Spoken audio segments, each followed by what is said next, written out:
Not every casualty in the Second World War was caused by the enemy. Some of the most consistent killers on any battlefield wore the same uniform as the men they destroyed. These are the tanks that malfunctioned, ignited, collapsed, and suffocated their own crews with a regularity that combat records document in precise, uncomfortable detail. 20 tanks, 20 machines that the men inside them had more reason to fear than the opponent across the wire. 1. M4 Sherman, United States, 1942. The Sherman was the most produced Allied tank of the Second World War, with over 49,000 units built across all variants. It was also the tank its own crews had more reason to fear from the inside than from the outside. The problem was not the fuel.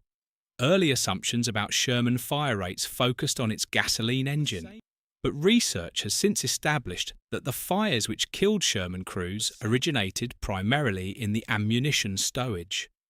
Rounds stored in unprotected sponson bins positioned along the hull sides, where a penetrating hit did not need to reach the engine or the fuel to produce a catastrophic internal fire.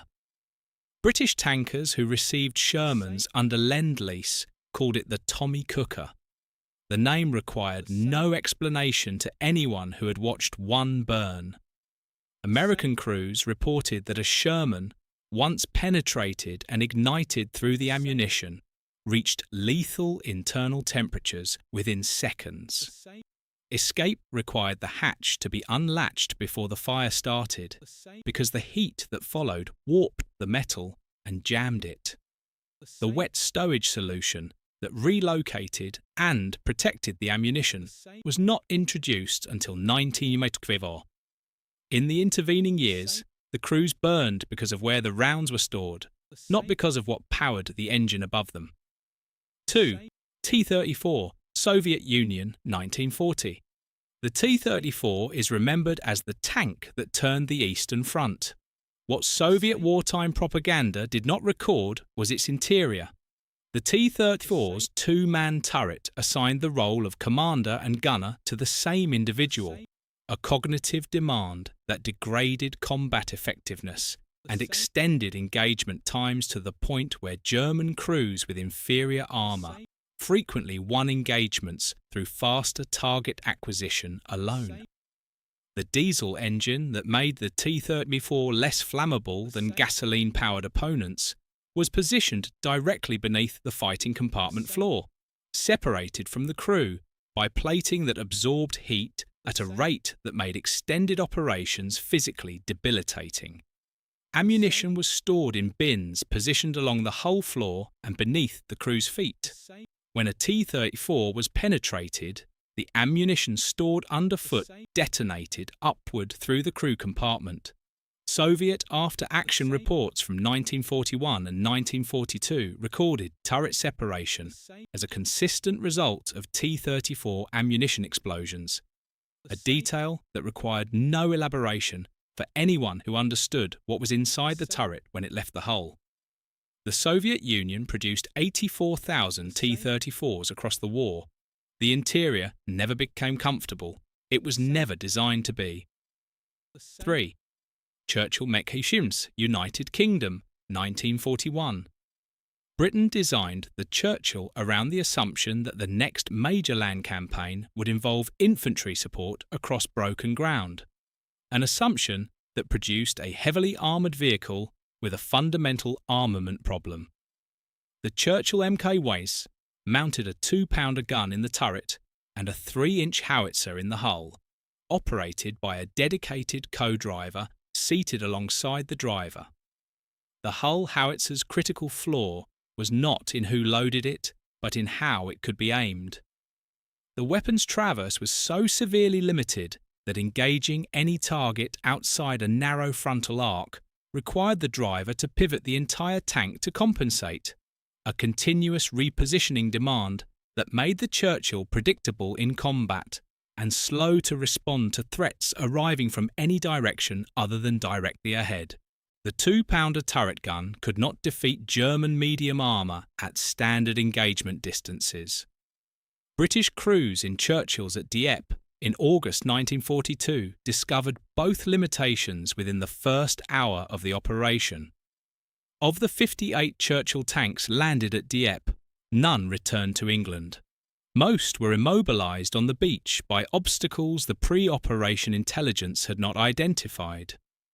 The Churchill's armour protected its crew from small arms. It did not protect them from the operational planning that placed them on that beach. 4. Panzer I, Germany, 1934. Germany built the Panzer I as a training vehicle, a platform for developing armoured doctrine and familiarising crews with tank operations before more capable designs entered production.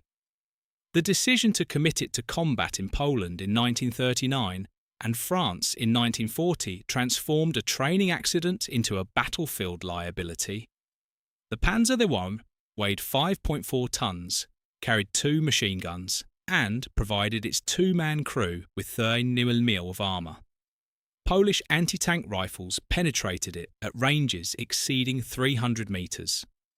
French 25mm anti-tank guns defeated it without difficulty at any combat range. German crews in Panzer I during the Polish campaign reported that the vehicles drew fire from every anti-tank weapon in the vicinity precisely because they were identifiable as the least threatening armour on the battlefield, and opposing forces destroyed them first to clear lanes for anti-tank guns to engage heavier German vehicles behind them. The Panzer I was retired from frontline service in 1941, having demonstrated with consistency that a training vehicle committed to combat produces training casualties at combat scale. 5. KV-2, Soviet Union, 1940.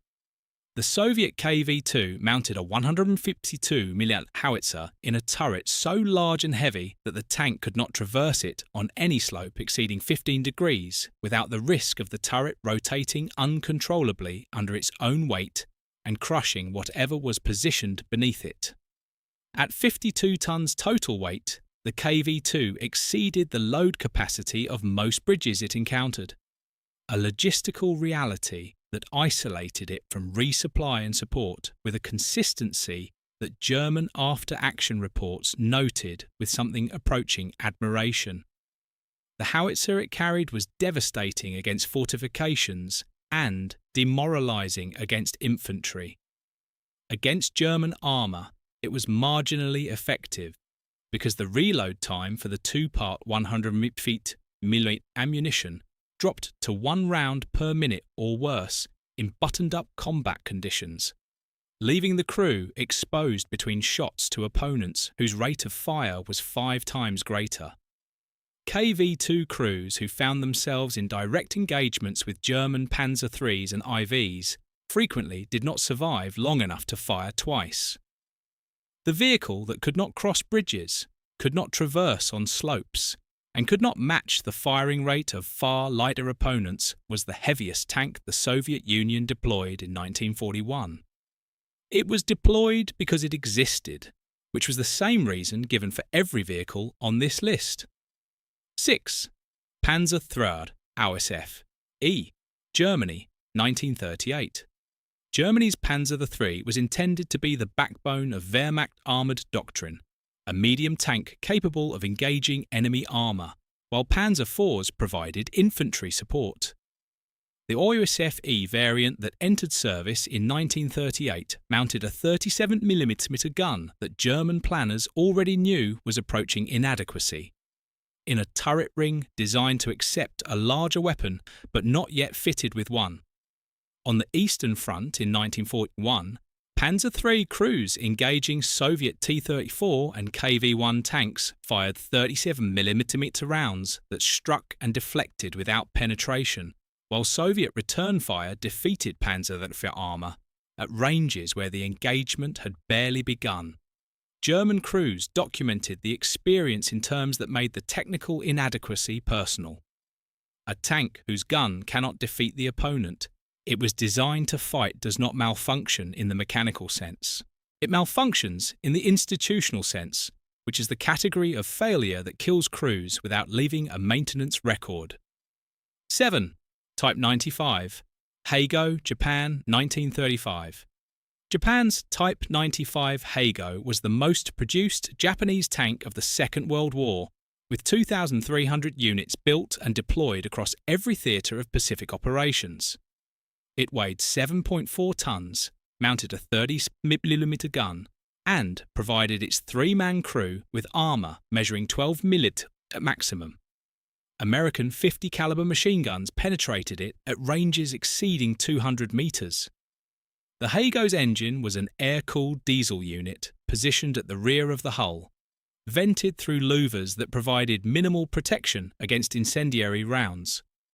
American Marines at Guadalcanal and Tarawa reported that Heigo tanks struck by incendiary 50 caliber fire ignited through the engine louvers before the crew had registered that the vehicle had been hit. Japanese tank crews in the Pacific operated in vehicles their own ordnance assessments had classified as inadequate for the opposition they faced. The assessments were accurate. The deployments continued regardless because Japan had no replacement in sufficient numbers and a strategic timetable that did not accommodate the absence of armour. 8. Crusader Mengsha, United Kingdom, 1941. Britain deployed the Crusader into North Africa as its primary cruiser tank, a vehicle whose development had prioritised speed over every other consideration, to the point where the engineering required to achieve that speed compromised the systems responsible for keeping the crew alive. The Crusader Mk1 carried a five-man crew, commander, gunner, loader, driver, and a hull gunner, positioned in a small auxiliary turret at the front of the vehicle that was so cramped and so limited in its arc of fire that it was removed in later variants as tactically worthless. The 2-pounder main gun was operated in a turret that the crew managed in temperatures routinely exceeding 50 degrees Celsius inside the fighting compartment during the North African summer operations. The cooling system failed with a regularity that British maintenance records document in exhaustive detail. The Liberty engine that powered it required adjustment every 150 miles under desert conditions, a maintenance demand that left vehicles stationary in terrain where stationary vehicles attracted fire. At Gazala in 1942, British armoured formations equipped with Crusaders suffered losses that post-battle analysis attributed as much to mechanical breakdown as to German anti-tank fire. A tank that stops moving in a tank battle has resolved the question of its crew's survival in the same direction, regardless of which system caused the stop. 9. M3 Lee, United States, 1941. America designed the M3 Lee as an interim solution, a frank acknowledgement that the M4 Sherman was not yet in production, and the Allies needed armour immediately. The interim solution mounted its primary 75mm gun in a limited traverse sponson on the right side of the hull, requiring the entire tank to be repositioned to shift the gun more than 15 degrees in either direction. Its 37mm turret gun sat above the hull on a raised superstructure that made the M3 Lee the tallest tank in Allied service, a profile that made it visible at distances where its own weapons could not yet engage. British crews who received M3 Lees under Lend-Lease called it the Grant in its modified version and documented its height problem in the first week of North African operations. German anti-tank crews reported that the M3's silhouette was identifiable at ranges where targeting was straightforward and return fire was not yet a consideration. The tank carried a crew of 6 in a vehicle whose height announced their presence before their weapons were in range. America knew the M3 was an interim design. The crews inside it were not interim. 10. Char D2, France, 1936. France produced 100 Char D2 tanks between 1936 and 1940, a number that reflected both the vehicle's cost and the industrial capacity available to produce it. It weighed 20 tons, mounted a 47mm gun, and carried its three-man crew in armour that was adequate against the 37mm KWK 36 gun that the Panzer III carried into France in 1940. The same weapon that had already demonstrated its inadequacy against French armour during the campaign, and which Germany replaced with a 50mm gun specifically because of that failure. The Char D2's mechanical reliability was the more immediate problem. French maintenance records from the Battle of France document engine failures at rates that left formations below 50% operational strength before contact with German forces. The fuel system required priming procedures that took 20 minutes in optimal conditions and longer under fire. Crews who completed the priming procedure in contact with advancing German armour had demonstrated a composure that the vehicle's designers had not planned for, and the vehicle's performance did not reward. Of the 100 Char D2 tanks committed to the Battle of France, the majority were abandoned due to mechanical failure rather than destroyed in combat. The distinction mattered to the accountants. It did not matter to the crews. 11. Panther Ausf D, Germany, 1943. Germany introduced the Panther at the Battle of Kursk in July 1943, with 200 vehicles committed to the largest armoured engagement of the war. Of those 200, a significant number never reached Soviet lines. The Ossifit D variant's Maybach HL 230 engine ran hot under operational conditions, and the exhaust and cooling systems on early production models were insufficient to manage that heat during sustained movement. Panthers caught fire spontaneously during the approach to Kursk before a single Soviet round had been fired at them. The transmission was a separate problem. The ZF AK-7-200 gearbox was under-engineered for the Panther's 44-ton weight, and transmission failures during the Kursk offensive immobilised vehicles at rates that German maintenance units could not address in the field. Soviet after-action reports noted with precision that a substantial portion of Panthers they encountered were already stationary when found, abandoned or burned out from internal failures rather than combat damage. A tank whose debut at the war's most critical armoured engagement produced more losses to its own engineering than to the enemy. It was designed to defeat represents a category of institutional failure that the Panther's eventual reputation has consistently obscured. 12.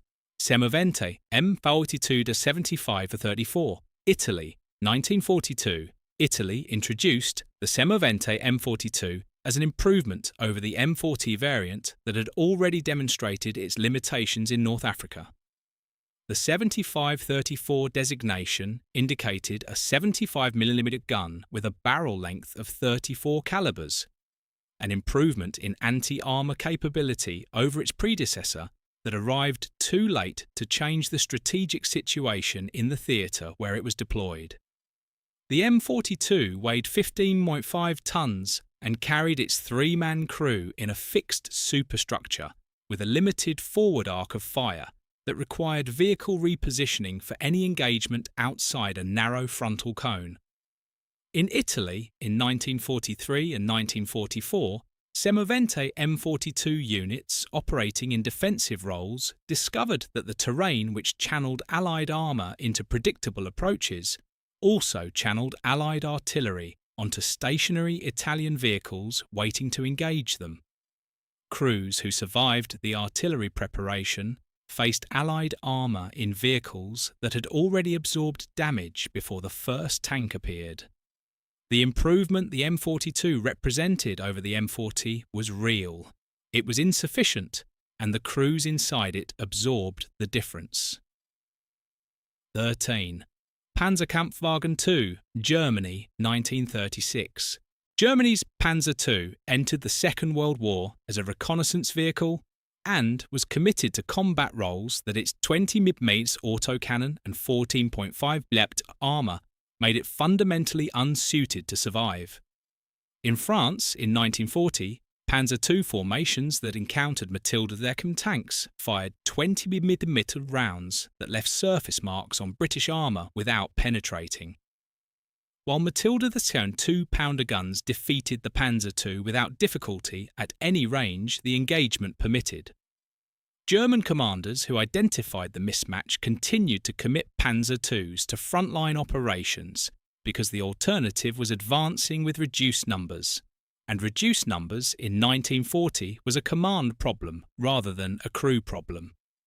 The distinction between command problems and crew problems in armoured warfare is measured in the same currency regardless of which category produced the outcome. On the Eastern Front in 1941, Panzer IIs encountered Soviet T-34s, and the engagement records became shorter. The Panzer II was withdrawn from frontline tank service in 1942. The withdrawal was 2 years later than the combat record recommended. 14.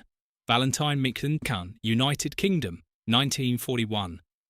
The Valentine Mecton addressed the engine problems of the Mk1 by replacing the original AEC petrol unit with an AEC diesel engine, an improvement that reduced fire risk and extended operational range. It did not address the 2-pounder gun that remained the Valentine's primary armament through multiple variants and continued to prove inadequate against German medium armour in every theatre where it was committed.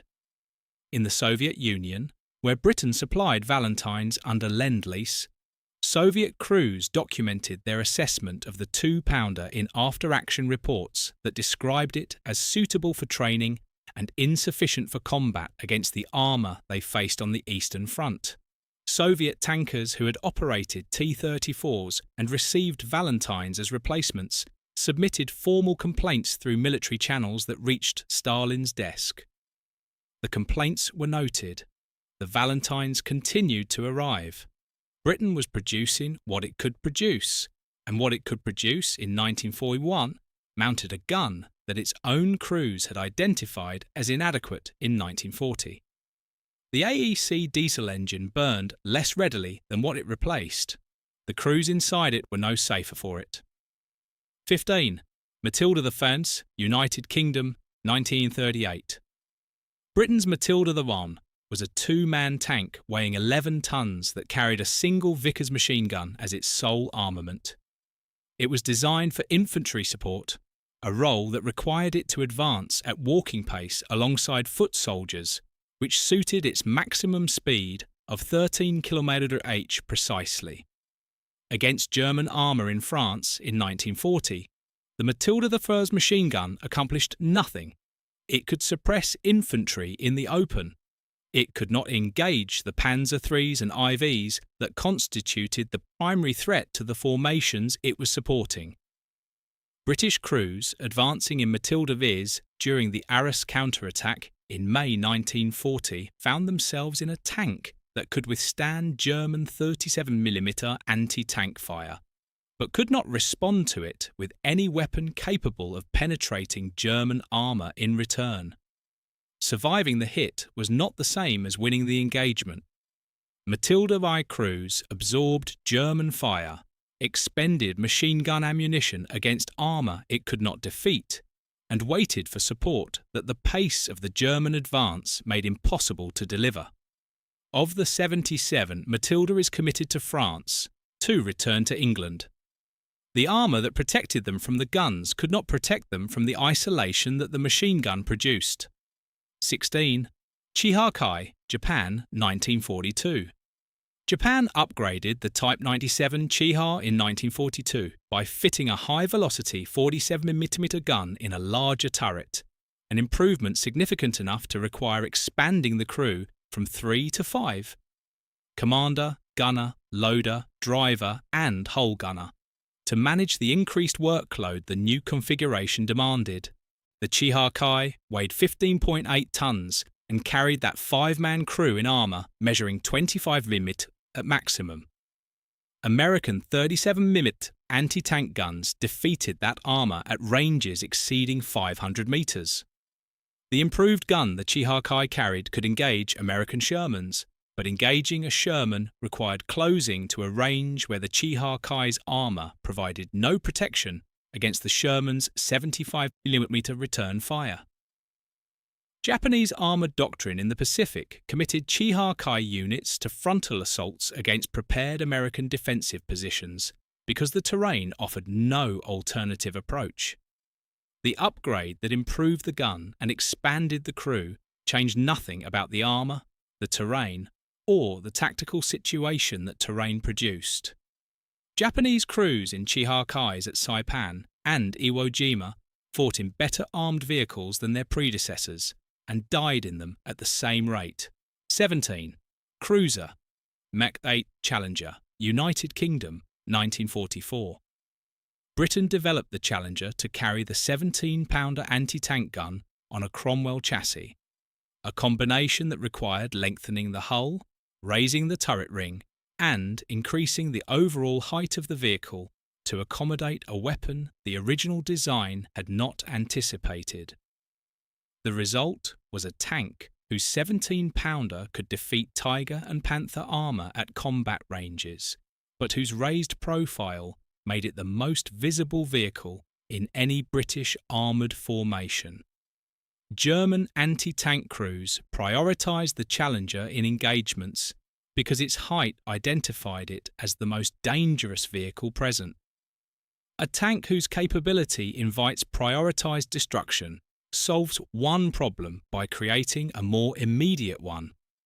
Only 200 Challengers were produced. British crews who operated them in northwest Europe in 1944 and 1945 understood that the gun that made the vehicle valuable also made the vehicle a target before the engagement began. The 17-pounder that deserved a better platform than the TOG-2 received a taller one in the Challenger, and the crews inside it absorbed the visibility that height produced. 18. Panzer IV AOSF D, Germany, 1940.